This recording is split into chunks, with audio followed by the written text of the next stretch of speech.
Chapter 7. Calvin. Calvin had a big, round face. "Calvin," said Mrs. Jules, "I want you to take this note to Miss Zarves for me." "Miss Zarves?"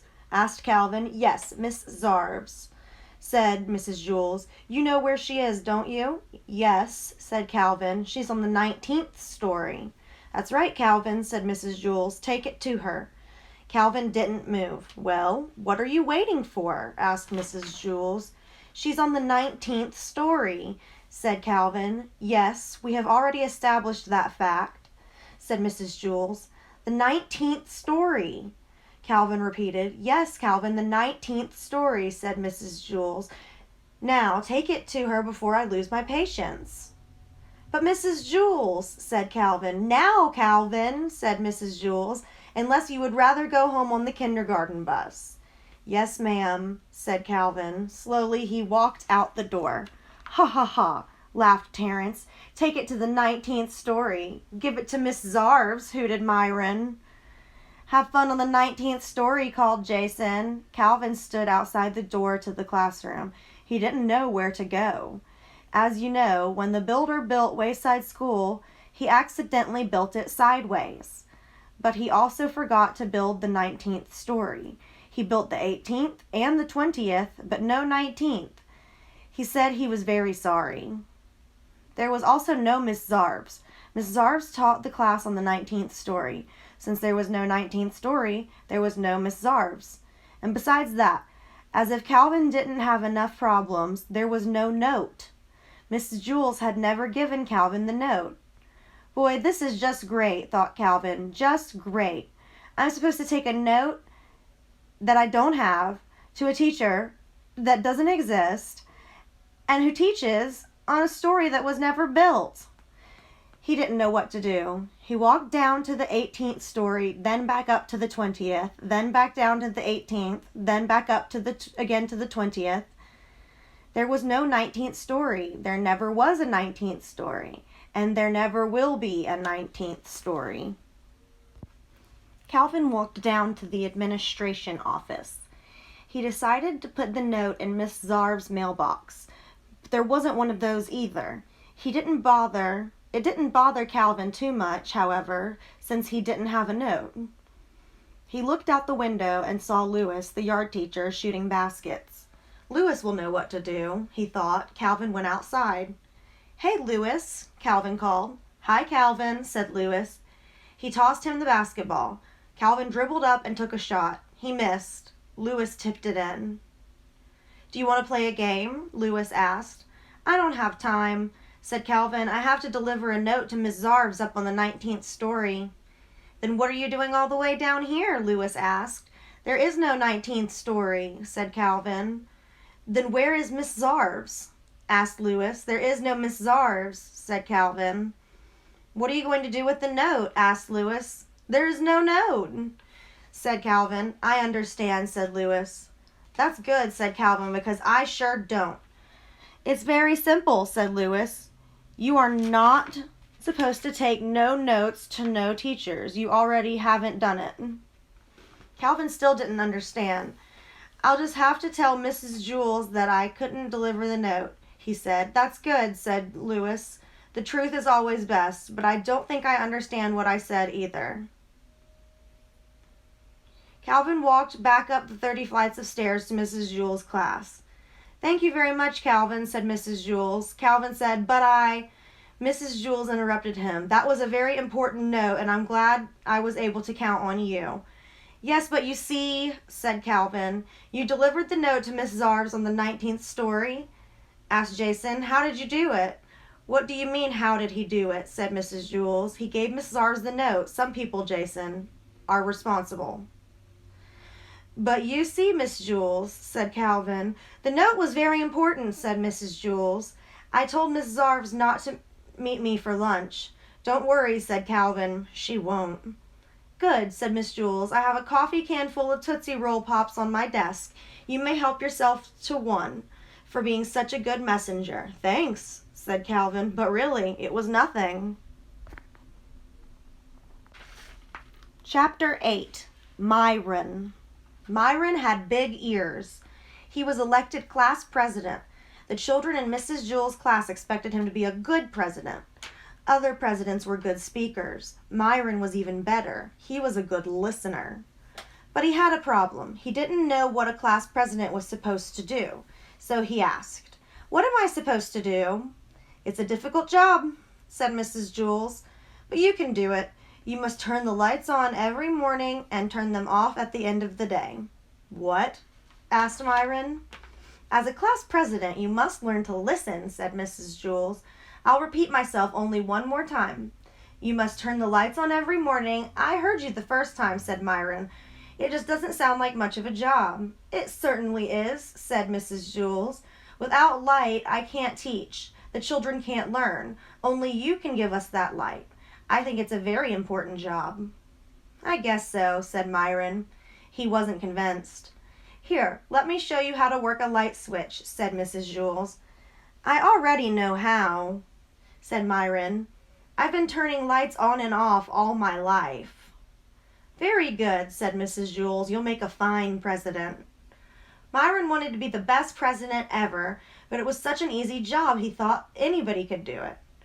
When school let out that day, Myron stayed behind. He turned out the lights by flicking the switch down. "Excellent," said Mrs. Jewell. On his way home, Myron heard a horrible noise.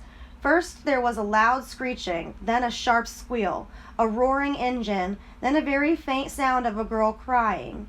Myron ran to see what had happened. Dana was bent over in the middle of the road. "What's the matter?" asked Myron. "My dog Pugsy got hit by a car," Dana cried. "Who did it?" asked Myron. "I don't know," Dana sobbed. "They sped away." "Well, that's not important," said Myron. "We've got to try to save Pugsy." Pugsy laid unconscious in the street. Myron carefully picked her up. He carried her 2 miles to the vet. Dana cried at his side. "Don't worry, Dana," said Myron. "She'll be all right." But he wasn't really so sure. He gave Pugsy to the vet, walked Dana home, then walked himself home. Dana was so upset that she forgot to thank him. Myron didn't mind. He thought that's what being a good class president was all about. The next morning, before he went to school, Myron went to Dana's house. Pugsy was there. She seemed all right. Dana petted her. Pugsy licked her face. "See, Myron, she's all right," said Dana. "The vet said you brought her just in time." "Hi, Pugsy," said Myron. He petted her. Pugsy bit his hand. "I guess she doesn't know you," said Dana. "She was unconscious yesterday when you saved her life."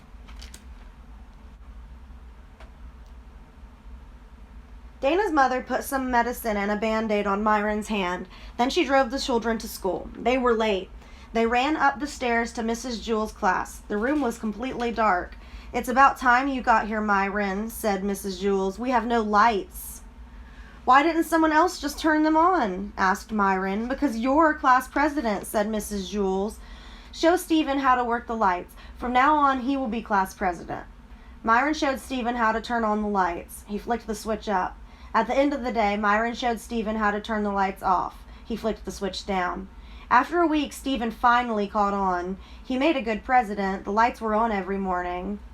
Myron, who was president for only a day, was the best president in the history of Wayside School. It was just that nobody knew it. Chapter 9. Marcia. Marcia liked ice cream. She was sweet and pretty and could beat up any boy in Mrs. Jewell's class. Everybody liked Marcia, except Kathy, but then she didn't like anybody. Marcia only liked ice cream. Every day, Marcia brought an ice cream cone to school and kept it in her desk until lunchtime. At first, she brought chocolate ice cream every day, but she soon tired of chocolate ice cream, so she started bringing vanilla. But she got tired of vanilla too. Then she got tired of strawberry, fudge ripple, butter pecan, pistachio, and burgundy cherry in that order. And then a terrible thing happened. Marcia got tired of ice cream. By that time, her desk was a mess and everything in it was sticky. Everybody liked Marcia, but Marcia didn't like anything. Mrs. Jewell hated to see Marcia unhappy. "I don't understand it, Mrs. Jewell. cried Marcia. There just aren't any good flavors anymore. So Mrs. Jules worked all night. The next day, she brought in a new flavor of ice cream for Marcia. It was Marcia flavored ice cream. Everybody will like it, thought Mrs. Jules, because everybody likes Marcia. Here you are, Marcia, said Mrs. Jules. Marcia flavored ice cream. Everybody gathered around as Marcia tasted it. They hoped she liked it. Marcia took a lick. Well, said Mrs. Jules. Marcia took another lick. Well, asked the class. This ice cream has no taste, said Marcia. It doesn't taste bad, but it doesn't taste good. It doesn't taste like anything at all. Mrs. Jules was heartbroken. Here, let me try it, said Todd. He tasted it. You're crazy, Marcia. This is the best ice cream I've ever eaten. Try some, Dee Dee. It's delicious, said Dee Dee. It's so sweet and creamy. She passed it around the room. Oh, it is so good, said Leslie. I think it tastes terrible, said Kathy. I don't understand it, said Marcia. I don't taste a thing. Mrs. Jules slapped herself in the face. Oh, I've made a big mistake, Marcia. Of course you can't taste anything. It's Marcia flavored ice cream. It's the same taste you always taste when you're not tasting anything at all. So the next day, Mrs. Jules brought in Joe flavored ice cream. Marcia liked it. So did everyone else. Joe thought it had no taste. Everybody liked Marcia. Marcia only liked Joe. The following day, Mrs. Jules brought in Ron flavored ice cream. Ron thought it had no taste, but everybody else loved it.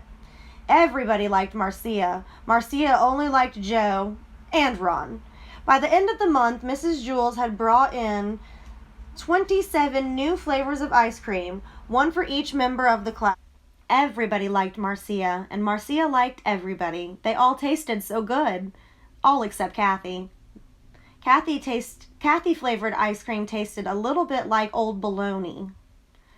Everyone still agreed that Marcia flavored ice cream was the best, except Marcia. She liked Todd ice cream the best. This turned out to be a problem. Every once in a while, Marcia would try to take a bite out of Todd's arm in order to get that very special flavor.